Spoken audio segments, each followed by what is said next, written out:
മൂന്നാർ കല്ലാറിലെ മാലിന്യ സംസ്കരണ പ്ലാന്റിന് സമീപത്ത് കാട്ടാനകളുടെ സാന്നിധ്യം ഒഴിയുന്നില്ല. ഒറ്റക്കൊമ്പനെന്ന് വിളിപ്പേരുള്ള കാട്ടാന വീണ്ടും കഴിഞ്ഞ ദിവസം മാലിന്യ സംസ്കരണ പ്ലാന്റിന്റെ പരിസരത്തെത്തി. ദിവസങ്ങൾക്ക് മുമ്പ് മാലിന്യ സംസ്കരണ പ്ലാന്റിന് സമീപത്തുണ്ടായ കാട്ടാന ആക്രമണത്തിൽ 2 പേർക്ക് പരിക്കേറ്റിരുന്നു. മൂന്നാർ ഗ്രാമപഞ്ചായത്തിന്റെ കല്ലാറിലുള്ള മാലിന്യ സംസ്കരണ കേന്ദ്രത്തിന് സമീപത്തെ കാട്ടാന ശല്യം കഴിഞ്ഞ കുറേ കാലങ്ങളായി നിലനിൽക്കുന്നതാണ്. മുമ്പ് കാട്ടുകൊമ്പൻ പടയപ്പ ഈ മേഖലയിൽ സ്ഥിര സാന്നിധ്യമായിരുന്നു.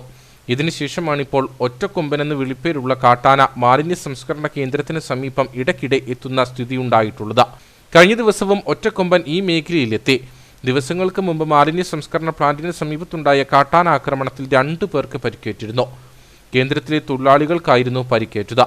മാലിന്യ സംസ്കരണ കേന്ദ്രത്തിന് സമീപത്തു നിന്നടക്കം ജനവാസ മേഖലകളിൽ ഇറങ്ങി സൂര്യവിഹാരം നടത്തുന്ന കാട്ടാനകളെ തുരത്തണമെന്ന ആവശ്യം ശക്തമാണ്. തോട്ടം മേഖലയിലെ കുടുംബങ്ങൾ രാപ്പകൽ വ്യത്യാസമില്ലാതെ ഇപ്പോൾ കാട്ടാന ഭീതിയിലാണ് കഴിഞ്ഞുകൂടുന്നത്.